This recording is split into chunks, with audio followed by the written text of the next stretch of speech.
Emmanuel, no livro Estude Vida, da sua autoria espiritual, com a psicografia de Francisco Cândido Xavier e Valdo Vieira. Ele, em determinado trecho dessa obra, diz que o Espiritismo pede uma forma especial de caridade, a caridade da sua divulgação. Por isso que a nossa proposta é o livro. Então nós trouxemos, como ela falou, eu vou passar rapidamente só alguns detalhes dessas obras.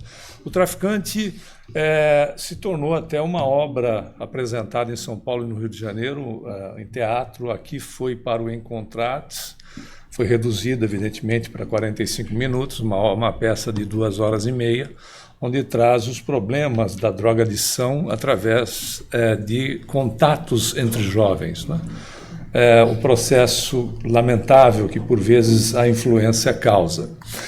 Esse é a joia da coroa. O Gratidão é um material recuperado de Francisco Cândido Xavier, que estava com a dirigente de um grupo que nós participamos durante muito tempo no Brasil, e nós recuperamos um material inédito dele, inclusive cartões dele de Natal ou de aniversário, que ele fazia, não sei como é que arrumava tempo, não é? Para fazer cartões com pétalas de rosas e raminhos do jardim dele, e nós fotografamos e incluímos nesse livro. Os outros dois, Iluminados e Despertar, é a história de um adolescente, e Pontes para o Amor, de uma jovem. Toda a renda desses livros, ele pertence ao Psenology. Por isso que a aquisição desses livros, você está auxiliando o centro. E hoje você leva a assinatura do psicógrafo, porque se fosse do espírito não ia ter porta suficiente para a gente sair todo mundo correndo daqui, não é verdade? Porque ele teria que se materializar. E há uma promoção fantástica de Natal. Se você comprar um é 10, se você comprar 4 é 40. Olha que beleza, né? Então você já pode, você vai colaborar com o centro e aí já aproveita essa promoção. Mas, pessoal, é a maneira como a casa tem, não é? Porque se criou um folclore de que espírito traz dinheiro para as pessoas, o que não é verdade, né? Se criou um folclore em cima de Bezerra de Menezes. Até no filme, se você teve a oportunidade de ver, Bezerra está numa situação, ele era estudante, numa situação difícil, muitos daqui conhecem a história, e apareceu um aluno contratando para aulas de matemática a matéria que ele odiava. E adiantou o pagamento porque ele estava em situação complicada com o landlord lá, o senhor da pensão, para fazer o pagamento da sua mensalidade, e o cidadão adiantou os valores das aulas e nunca mais apareceu. Ora, se fosse espírito e tivesse levado dinheiro, ele teria que ter achado o dinheiro. Não é verdade? Ele não ia. Então, se achado não é roubado. Não, é furtado, porque pertence a alguém. Não é verdade? Tem dono. Se ele falsificasse o dinheiro, seria um outro problema, porque para ele teria que falsificar. Na realidade, a coisa é muito comum. Quem daqui não precisa levantar a mão, já não se matriculou em academia, pagou o uniforme, às vezes contratou até o personal trainer e nunca mais voltou. Não é verdade? Quem é que já não se matriculou em um curso, seja ele qual for, e de repente, no meio na semana seguinte, disse, quer saber, não vou. Então, essas situações, não existem processos mágicos, é como a gente faz com que o centro possa, né, contar com a sua colaboração. Do tanto que a doutrina nos oferece, como agora próximo do Natal, você pode presentear, né? Para quem você gosta, você leva um livro. Para quem você não gosta, você leva 2. Porque vai que a pessoa passa a gostar de você. É sempre uma alternativa. Até porque o bem se faz através da divulgação, através do livro. O livro leva a luz, não é? Bom, e o assunto nosso é exatamente a construção do bem. Se você pegar o Livro dos Espíritos, Porque às vezes a gente também não lê o Livro dos Espíritos, porque ele é dos Espíritos, não é verdade? Então é para os Espíritos lerem. Mas, na realidade, nós somos Espíritos. Se você pegar o Livro dos Espíritos, na questão 860, a resposta da 860, no meio do trecho da resposta, ela é um pouco longa, mas existe uma pequena frase no centro dizendo o seguinte: o bem é o objetivo final da vida. Vou repetir. O bem é o objetivo final da vida. Aí você vai dizer, mas... E as coisas que fazem parte da minha existência? Todas elas são sustentadas pelo bem. Porque o bem é Deus. E se é Deus, tudo está inserido nele. Por isso que os Espíritos dizem que o bem é o objetivo final da vida. E ele pode ser praticado... Nós demos aqui um incentivo enorme a respeito do livro, não é? Ele pode ser praticado da forma mais simples possível. Nós trouxemos uma passagem de Francisco Cândido Xavier, muito simples, e às vezes a gente diz assim, mas o Chico Xavier é o Chico Xavier. É verdade, você é você. Cada um no seu cercadinho, na importância que tem no momento atual, não é verdade? Da importância que tem no momento atual. Porque se nós não fôssemos importantes para o momento, nós já teríamos desencarnado. Ou sequer teríamos reencarnado. Olha a beleza da oportunidade que se reflete em nós no momento atual, da importância de cada criatura. Chico estava indo para o trabalho, ele ainda estava em Pedro Leopoldo, ele estava indo para a Fazenda Modelo, que foi do Ministério da Agricultura, e ele estava um pouco atrasado porque ele cuidava das coisas da casa, né? Também tinha que cuidar de coisas da própria casa, das irmãs, etc. E, ao passar por uma rua, uma moradora de nome Dona Alice disse, Chico, eu preciso falar com você, Ele disse, Dona Alice, eu estou atrasadíssimo com o meu trabalho, eu, na volta... é possível falar com a senhora na volta? E ele foi caminhando, o Emmanuel, o mentor espiritual dele, apareceu para ele, ele via espírito como nós estamos nos vendo. Apareceu para ele e disse, Chico, volte lá e atenda a Dona Alice. Você já está atrasado mesmo? E, no máximo, quanto tempo você vai despender ali? Alguns minutos. Não vai fazer a menor diferença. Ele deu meia volta... retornou e a Dona Alice disse, eu tinha certeza que você ia voltar, Chico. Ele disse, pois não, Dona Alice. Ele disse, sabe o que é? Eu fui ao centro e recebi a receita do Dr. Bezerra de Menezes, porque ele fazia receituário mediúnico. O Dr. Bezerra de Menezes, espíritos, fazia receitas de remédios homeopáticos. A pessoa só colocava o nome, não dizia o que tinha, etc., só colocava o nome e recebia o receituário. Ela disse, eu recebi a receita e não entendi aqui como é que eu devo tomar esse remédio homeopático. Aí ele pegou a receita e explicou para a Dona Alice, e a Dona Alice ficou muito agradecida e virou para ele e disse assim, Chico, vá com Deus. O Emmanuel disse para ele, preste atenção no que sai da boca da Dona Alice. Quando ela disse, vá com Deus, saiu um verdadeiro jato de luz na direção dele. Quantas vezes você já ouviu isso? Que Deus te acompanhe, vá com Deus, que Deus lhe pague. Por uma ação que você fez, nós fizemos, que foi muito simples, não é verdade? Muito simples, mas que você recebeu, vá com Deus, que Deus te pague, que Deus te acompanhe. Ou quando nós mesmos utilizamos dessa expressão, fique com Deus, como se a gente pudesse não ficar com Ele, mas enfim, é uma expressão carinhosa. Nesse momento nós estamos sendo veículos do bem, ou estamos recebendo para ampliarmos a nossa capacitação e podermos refletir no semelhante com aspectos tão simples quanto este. Por isso que bem é construção, não é algo formatado de uma única vez. Até porque todas as nossas potencialidades necessitam de exercício. Nós não somos bons por decreto, nós somos bons por exercício, da mesma forma que a gente é mal-humorado por exercício.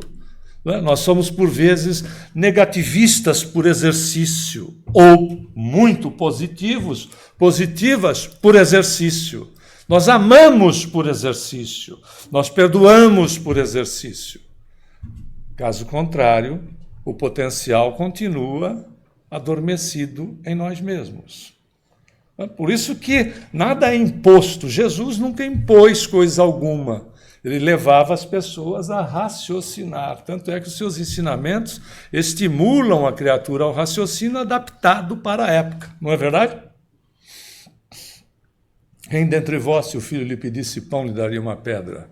Ou se lhe pedisse um peixe, lhe daria uma serpente? Nem vós fazeis isso aos vossos filhos. Que dizer Deus? Está levando o indivíduo a raciocinar sobre a divindade, sobre a questão do amor do pai, era pai porque a configuração tinha que ser para uma sociedade machista, tinha que ser uma figura de macho, de homem. Né? Se fosse uma sociedade matriarcal, seria uma deusa. Para a patriarcal, é um deus, né? É um pai. Mas o que importa é a relação. E ele tinha que respeitar o aspecto da época. Não é? Ele não veio mexer na forma, ele mexeu no conteúdo. A formatação não dava para ele trabalhar na formatação, que as pessoas não iam compreender. Ele mexeu no conteúdo. 1.500 anos sendo trabalhado um Deus que era parcial, porque perdoava uns e castigava outros, e se você não fosse bonzinho, quem é que já não ouviu essa expressão? Pode ser que você não tenha ouvido, mas se você não for bonzinho, Deus não gosta de você. Percebeu? São resquícios, por vezes milenares, de uma situação de um Deus que era implacável. Ele quebrou essa estrutura, não mexendo, como dissemos, na forma, mas mexendo no conteúdo, colocando o Deus Pai, o Deus de amor. Essa é a construção. E, na realidade, a reencarnação funciona para nós como metodologia evolutiva trabalhando esse aspecto. Vai levando a todos nós como espírito a construir as duas asas, que uma é de amor, a outra é de sabedoria. Não é verdade? A gente reencarna exatamente por conta disso. Isso é uma metodologia de processo evolutiva, é uma metodologia de exercício no bem. Porque lá a gente faz programação. Nós vamos nos encontrar no planeta, programação. Programação, lembrando que pode ser alterada no momento que nós achamos que devemos, não é assim? É uma programação. Nós fazemos uma programação, diz assim, nós vamos nos encontrar, e aí a gente se casa, tem 16 filhos, o que você acha? Isso é programação, isso é teoria. Aí vamos à prática. A prática é aqui. Primeiro, quando encontra, precisa ver se... Como a gente diz, o santo bate. Depois a gente discute essa história dos 16, não é verdade? Depois a gente discute. Esse é o ponto. Mas é onde a gente exercita amor e sabedoria. Emmanuel, nesse livro Pensamento e Vida, diz assim, através do amor nós valorizamos-nos para a vida e através da sabedoria somos pela vida valorizados. Que fantástico, né? E a sabedoria vai funcionar por onde? Exatamente pelo processo da intelectualização que se coloca em prática. Nós vamos nos tornando cada vez mais sábios, porque o espírito, para a sua condição evolutiva, vamos lembrar Jesus, um espírito crístico, ele não pode conhecer pessoas apenas, ele conhece a estrutura como um todo. Não só a estrutura planetária da dimensão que nós nos encontramos, como todas as demais dimensões que são referentes ao planeta. Não é algo que fica isolado. Ele recebe, conforme Emmanuel diz no livro O Caminho da Luz, pela psicografia de Chico, ele recebe a Terra ainda em formatação, se deslocando da estrela que a gente chama Sol. É uma matéria que começa a ser trabalhada. Ele e seus engenheiros siderais tinham que trabalhar primeiro toda a matéria para depois ter, não é, a condição do ser que viria a vivenciar a realidade de princípio inteligente ao princípio espiritual, estagiando em todos os reinos até chegar no nominal, que não é essa estrutura que nós estamos, não é? Uma estrutura primitivista, para daí chegarmos até aonde nós nos encontramos. Veja, toda essa estrutura está baseada no conhecimento, ou seja, na sabedoria, mas está também lastreada no amor. As duas asas do espírito evoluído. E, na realidade, é exatamente, né? Compreende-se por que a reencarnação é o modelo escolhido por Deus, enquanto a gente não caminha pela nossa própria conta. Por isso que falamos a respeito de Jesus, né? Dando um exemplo. Espíritos superiores, eles administram já a sua vida e podem optar, inclusive já tem a opção de reencarnar ou não, e também administram a sua existência como um todo. Enquanto a gente não administra porque não ama e não sabe na mesma intensidade, os nossos mentores precisam trabalhar junto conosco, né? Não dando, porque a gente às vezes, né, exagera na mão. E ele disse, não precisa, vai com mais calma, não precisa dos 16, só um já funciona. Quem tem filho adolescente já sabe como funciona, não é verdade? Porque eles não têm hormônios, eles têm demônios. E aí a gente já sabe que uma coisa pega. E claro, vai devagar, porque é exatamente isso, a natureza não dá saltos, a nossa evolução não é desta maneira, né? O gráfico não é assim, ele é espiral de linhas concêntricas, significando que a gente vai sem ter o livre-arbítrio agredido. Até porque o livre-arbítrio é a demonstração máxima da justiça de Deus para a criatura, né? Onde eu faço aquilo que eu acho que devo e me responsabilizo à medida da minha conscientização sobre aquilo que fiz. Significando que se fiz bem dentro do possível, me conscientizando a respeito do bem, faço melhor ainda. Não precisa só olhar o lado que nós somos frágeis, não é verdade? Porque às vezes a gente dá foco só naquilo que ainda não está exercitado. Não é uma realidade? Por isso que jornal ou a mídia vende aquilo que sai fora da realidade. Não são 8 bilhões de pessoas no mundo que tem problema. São alguns grupos pequenos de pessoas que ainda são problema, não é verdade? Não são os 8 bilhões. Se fossem os 8 bilhões, o planeta já não existiria mais. Ponto.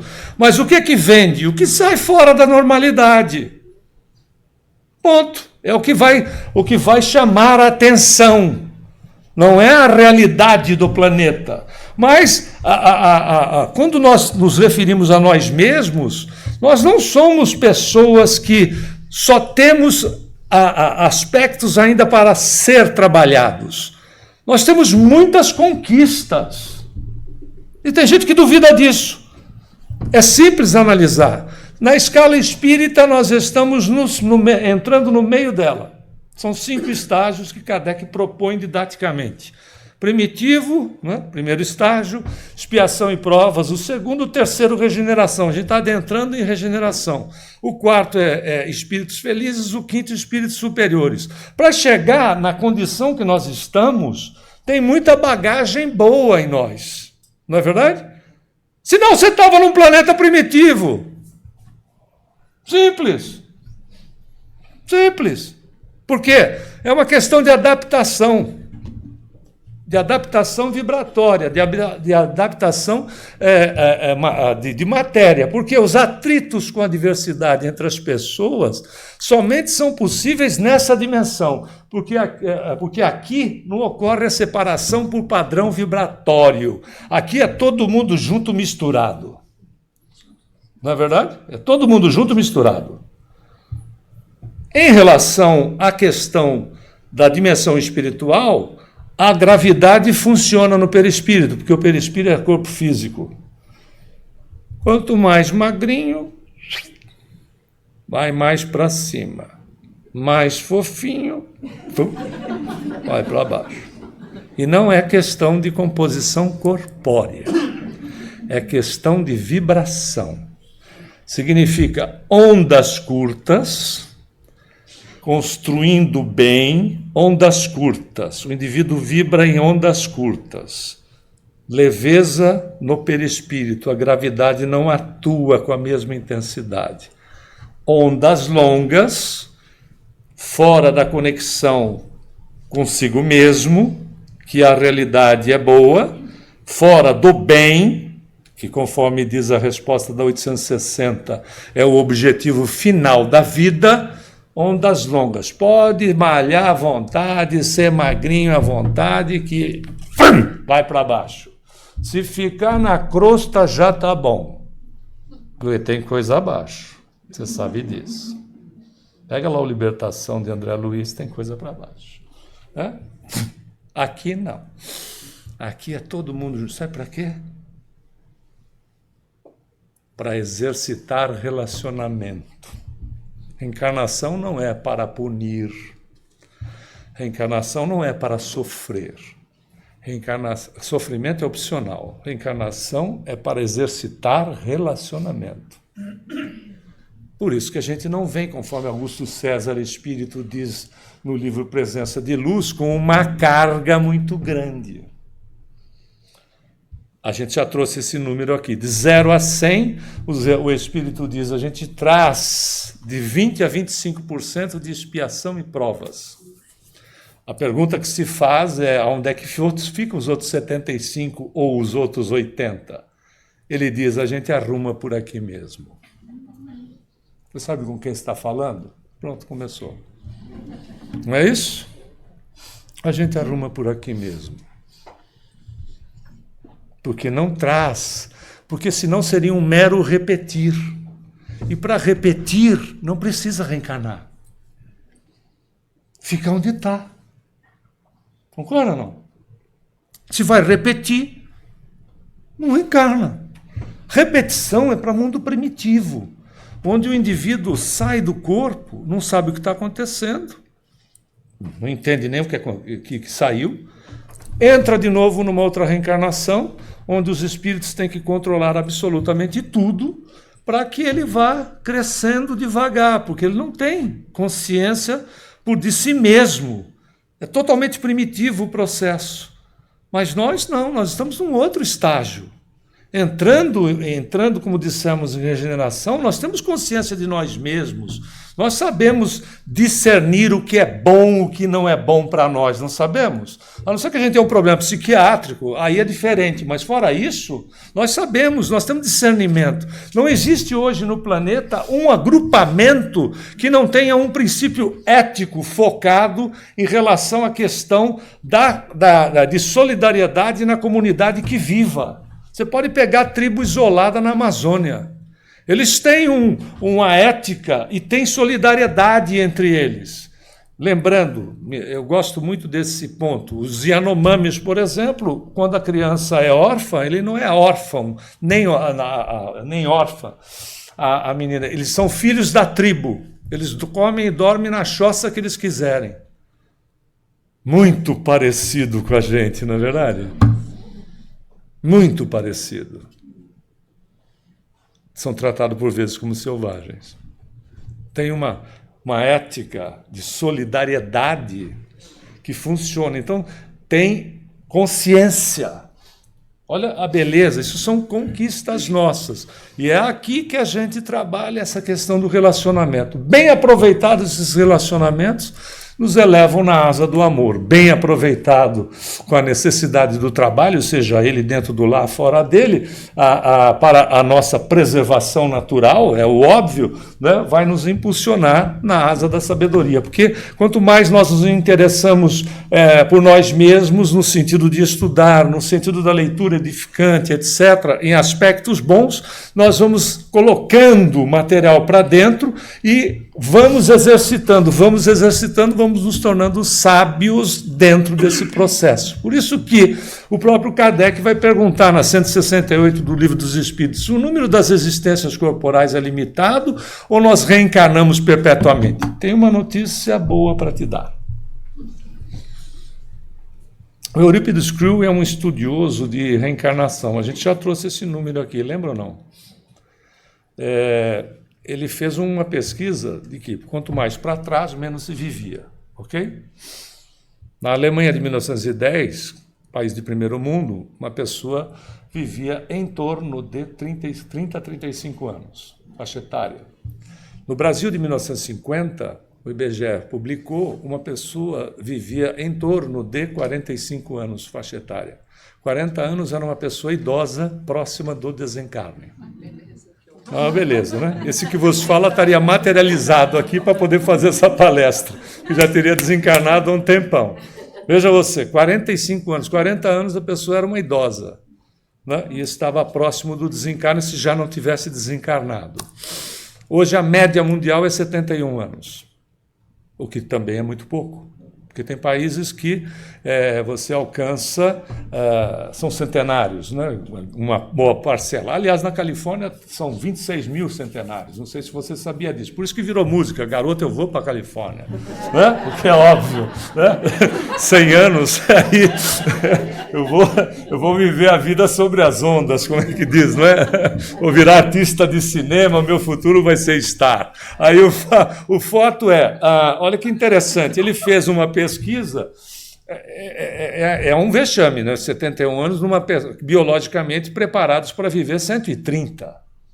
E viver 130 bem, que nem aquele senhor lá do México, Cidade do México, tem 134. Não usa de andador, nem de muleta, nem bengala, nem coisa alguma, e tem lucidez com 134 anos. Biologicamente, a gente pode chegar a 130, sabendo quem nós somos, porque se você chegar a 130, não sabe se é você, se é uma salsicha, se você está indo, se você está voltando, nem chegue, você vai ficar dando um trabalho miserável. Não, mas é uma realidade, não é verdade? Então, é chegar bem. E é impressionante, eu vi uma outra entrevista mais recente que o cidadão perguntou, o repórter perguntou, como é que o senhor chegou, qual é o segredo para o senhor chegar aos 106, né? Ele estava cumprindo 106 anos, ele disse assim, eu não morri. Olha que beleza, você não morre, você chega aos 106 anos, é o óbvio, mas o que acontece? Percebeu a condição do cidadão? Bom humor. Porque mau humor mata. 22 anos antes, Belarmino Bicas, entra na mensagem direto, Belarmino Bicas, Humberto de Campos Espírito, psicografia do Chico, desencarnou 22 anos antes por ser mal-humorado. Coisa que você não deve ser. Aquela assim, bom dia. Vai desencarnar mais cedo. Vai, porque é fluido vital. O mau humor consome o fluido vital homeopaticamente. Vai minando. Quando você vai ver, é uma enfermidade aqui, é um probleminha ali, que vai minando, por ser mal-humorado. 22 anos perdidos de uma encarnação. Veja, podendo chegar aos 125, 130, vai chegar fazendo o seu mentor pagar mico lá no plano espiritual. Mas fulano, o que você está fazendo aqui agora? Porque eu estava muito estressado. Está passando pela vida, não está vivendo. Pare para pensar. Se aquilo que a gente se preocupa daqui 5 anos não tiver valor, você está gastando energia à toa. Percebeu? Você está reduzindo a sua quantidade de vida. Ponto. Aí sabe que ele chegou fazendo todo esse trabalho? É uma média. Nós reencarnamos em torno de 2.600 vezes. E ainda não aprendeu a ser bom. Para pensar. A gente já sabe como é morrer 2.600 vezes. A gente precisa saber, aprender a viver. Não é verdade? Chega! A gente precisa aprender a viver. Já deu. Você desencarna, reencarna, desencarna, volta para casa, fica dando palpite na vida alheia, não sei o quê, não quero sair daqui porque é meu, não sei porque é meu filho, é minha mulher, é minha casa, é meu carro, é meu isso, meu aquilo. Cara, para pensar. A vida vai se escoando.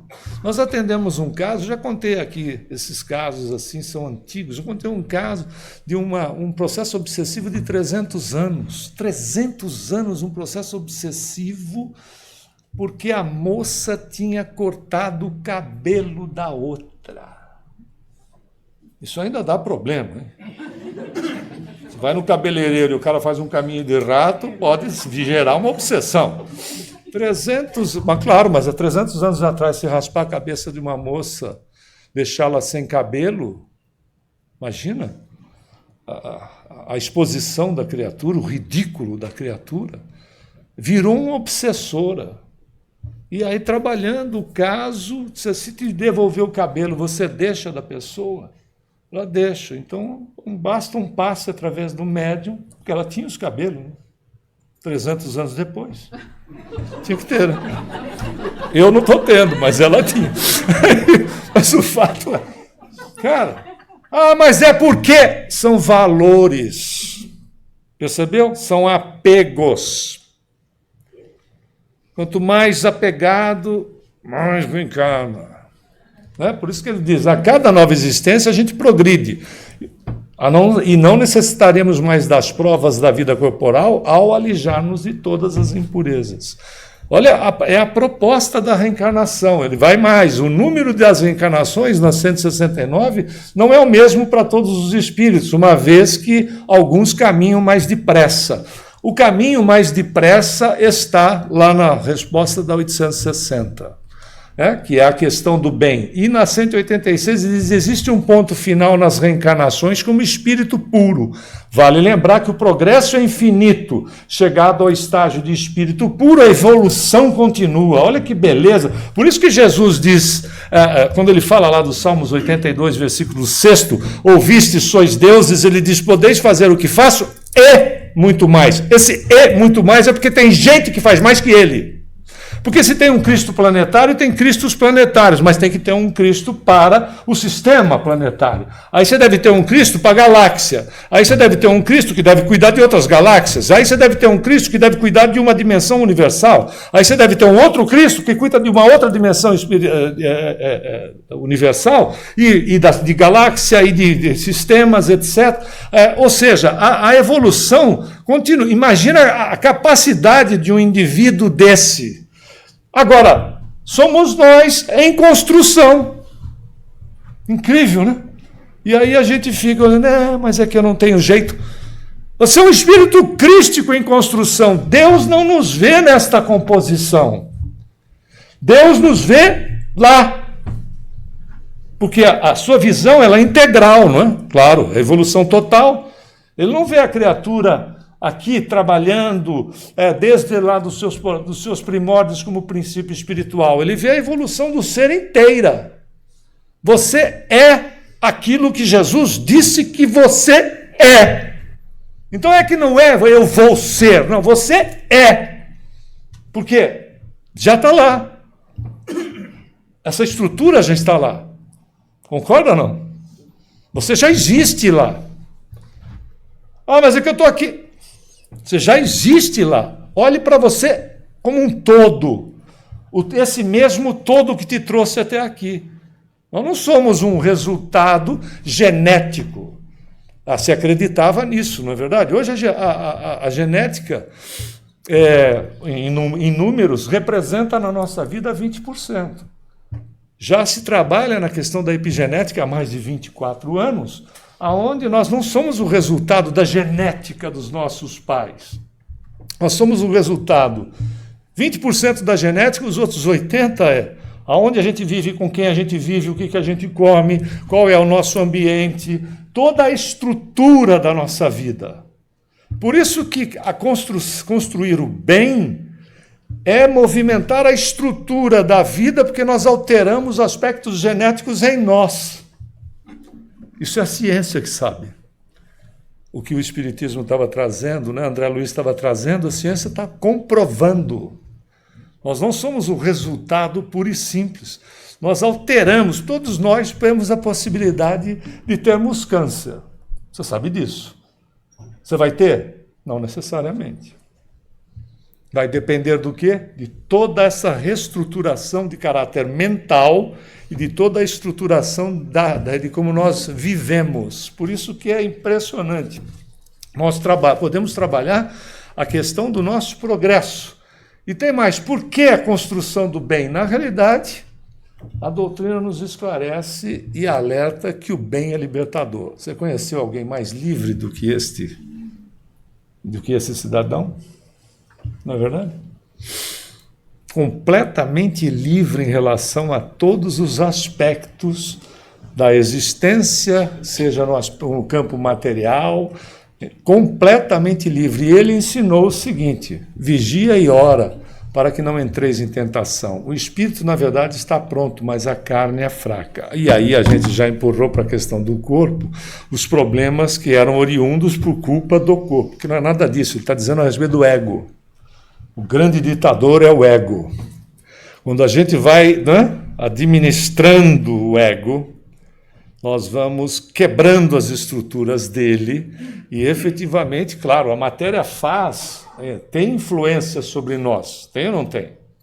Tem uma influência. Kardec vai dizer o seguinte, no Livro dos Espíritos, que a matéria para o espírito, ela significa a mesma coisa que nós estivéssemos caminhando dentro de um pântano. Ou seja, muito das nossas percepções têm que ser reduzidas, né, para o nosso próprio benefício. E nós não temos ainda a possibilidade de conhecer o outro, a nós mesmos integralmente, que dizer do outro. Então há uma questão de que, mas o ponto central é o ego, que precisa ser trabalhado. Mas ele vai mais longe, né? Está aqui, 500 anos antes dele, Sócrates, ao adentrar no templo de Apolo em Delfos, havia uma inscrição no pórtico, dizia: homem, conhece-te a ti mesmo, para que possas conhecer os deuses e o universo. Cortou-se tudo isso e ficou: conhece-te a ti mesmo. Quanto mais eu me conheça, mais eu administro a minha vida. Quanto menor o meu conhecimento, mais eu vivo ao sabor das emoções. Aí algumas coisas me irritam, eu vivo ao sabor dessas emoções. Outras coisas me preocupam, eu vivo ao sabor dessas emoções. Quando eu vou ver, eu não sou eu sou as emoções, por vezes, dos outros. Porque eu vou assimilando o reflexo dos outros em mim. E vou, evidentemente, abastecendo essas criaturas, porque é um regime de troca. Aquilo que eu vou recebendo, eu vou também, não é? Incorporo, amplio e devolvo. Da mesma maneira, o contrário é um fato. Então, na realidade, ele vai nos mostrar que o caminho exige esforço. Quando Paulo, não é, o Saulo, se encontra com Jesus nas portas de Damasco, que ele perseguia, ele ia atrás de Ananias, que havia convertido a ex-noiva para cristã, e ele estava perseguindo os cristãos. E ele tem uma clara evidência, porque só ele vê. Né? E ele cai do camelo, quando ele vê, os acompanhantes dele acharam que ele estava delirando por causa do sol, né, do deserto na cabeça, e ele vê Jesus, e Jesus faz a célebre pergunta para ele, né? Saulo, Saulo, por que me persegues?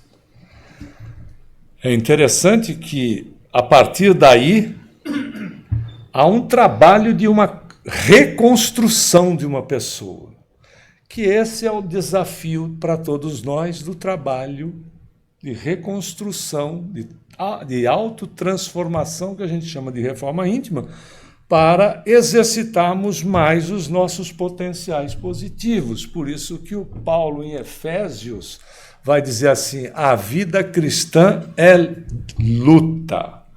É toda uma carta que ele manda, mas a estrutura da carta é exatamente essa. A vida cristã é luta. Nós somos desafiados, desafiadas, quando a gente quer mudar. Não é? Às vezes dentro de casa. Às vezes no agrupamento de amigos. Você vai no centro de novo. Por que você não leva a sua cama para lá? Não é isso? Já ouviu isso, não? Tem um monte de cabeça balançando. Você vai tomar passe lá? Para quê? E adianta alguma coisa? Parece aquela senhora que, quando eu indiquei a prece, eu já contei, né?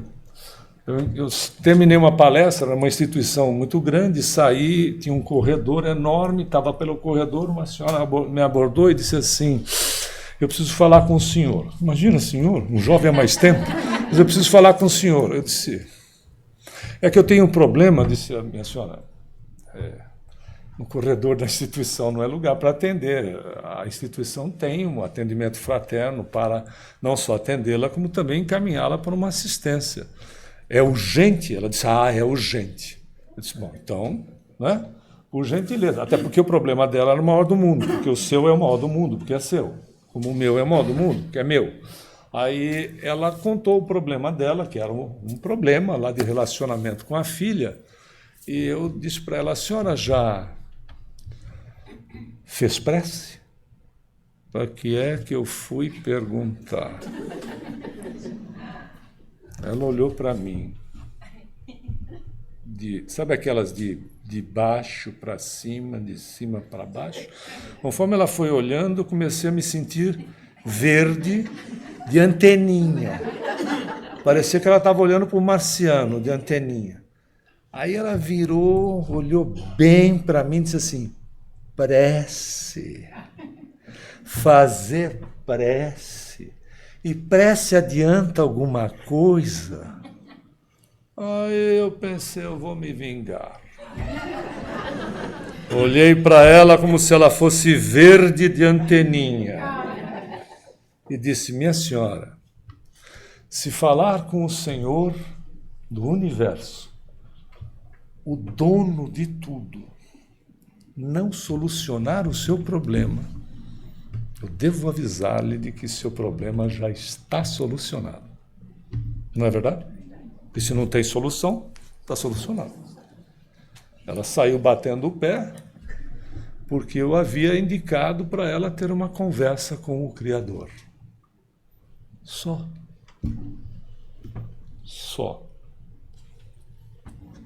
Não é verdade? Só. Impressionante, né?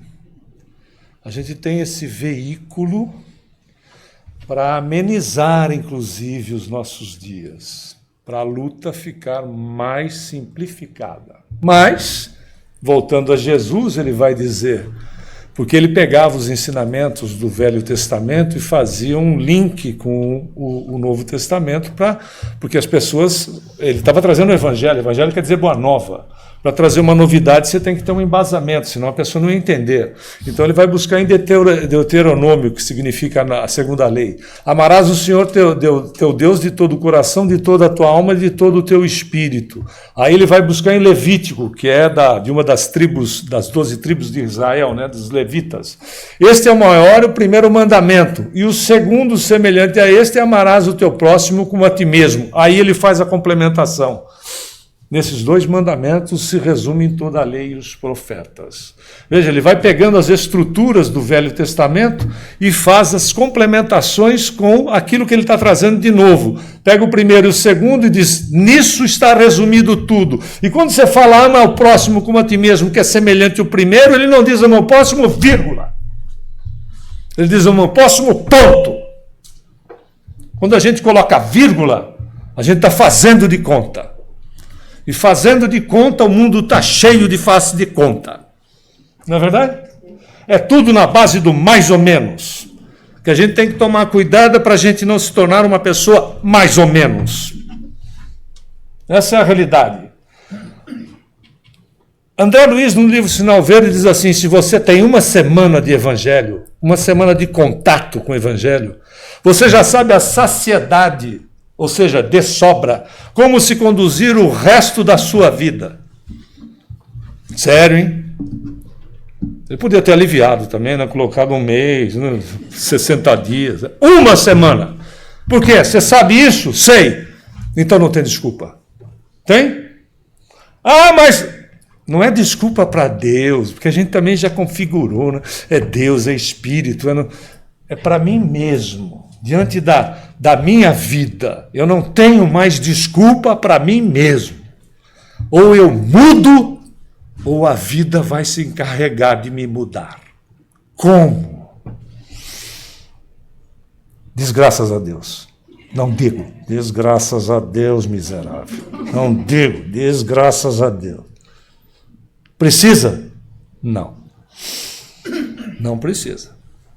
Não é verdade? A evolução pode ser por amor ou pela dor. Amor não suprime prova, porque prova é de alavancagem, é de evolução. A dor é a chacoalhada interior da criatura nela mesma. Vai se ajustar. Ah, mas eu vou resistir. Ótimo, vai doer mais. Vai doer mais. Não é verdade? É a tentativa vai trazer o indivíduo para o centro. Quando a gente... dá para mudar. Dá para não ficar repetindo essas coisas e amargando. Por isso que, se o André Luiz diz, basta uma semana.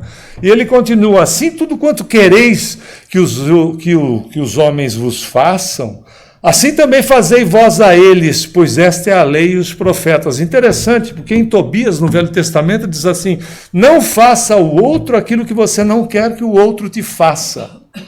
Percebeu a mudança? Faça o outro. Com Jesus é ação. Haja. Faz você. Ah, mas faz você. Ah, mas eu sou tão pouco. Faz o que der. Faz você. Não se preocupe. Vai fazendo. Ela disse que eu havia psicografado 30 livros. Não foi isso que ela leu? Eu cheguei a 82. Já publicados. Esses dois últimos aqui que eu mostrei, é o 81 e o 82. Você acha que eu ouvi o quê? O que você acha que eu ouvi? Você acha que as pessoas diziam o quê? Só, que bom! Não é verdade? O que você faz? Você acha que todo mundo te aplaude? Você acha? Não. Mas você faz o quê? Continua fazendo. Não é verdade? Continue fazendo. Vá fazendo. Tenha a consciência tranquila. Esse é o ponto de que você está procurando fazer o melhor. Ponto. Do seu jeito. Até porque do seu jeito é o único que existe. Que nós somos criaturas únicas. Vá fazendo. Não se preocupe. Ah, mas é muito pouco. Não é pouco. O bem não tem dimensão. Ah, mas veja, as pessoas fazem, criam uma instituição. Você faz o que você for possível, porque o bem não tem um percentual maior ou menor, não tem um bemômetro. Ah, fez um benzão, fez um benzinho. O bem é o bem. Você faz o bem, ponto. E o bem é conexão com o universo, é conexão com Deus. Você faz o bem e você se conecta com o divino. E recebe mais força e amplia mais a sua energia para você fazer melhor. E você vai fazendo melhor à medida que você tenha mais possibilidade. Esse é o ponto. Por isso que o Paulo diz que a vida do cristão é luta. É construir devagar, vai tijolo por tijolo. Né? E a gente está apto a compreender e ter fé. Por que a gente deve construir o bem dentro de nós? Por isso que Jesus diz, conhecereis a verdade e ela vos libertará. O bem faz com que a gente se conheça. A verdade somos nós. E à medida que a gente se conhece, a gente se liberta.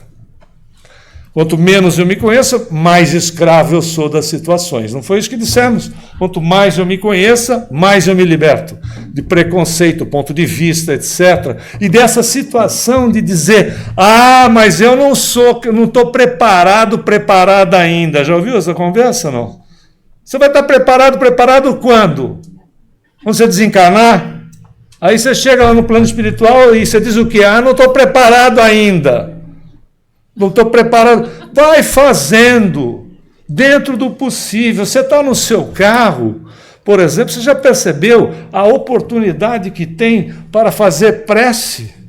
Você não vai estar fazendo bem? Desejar o bem para o próximo?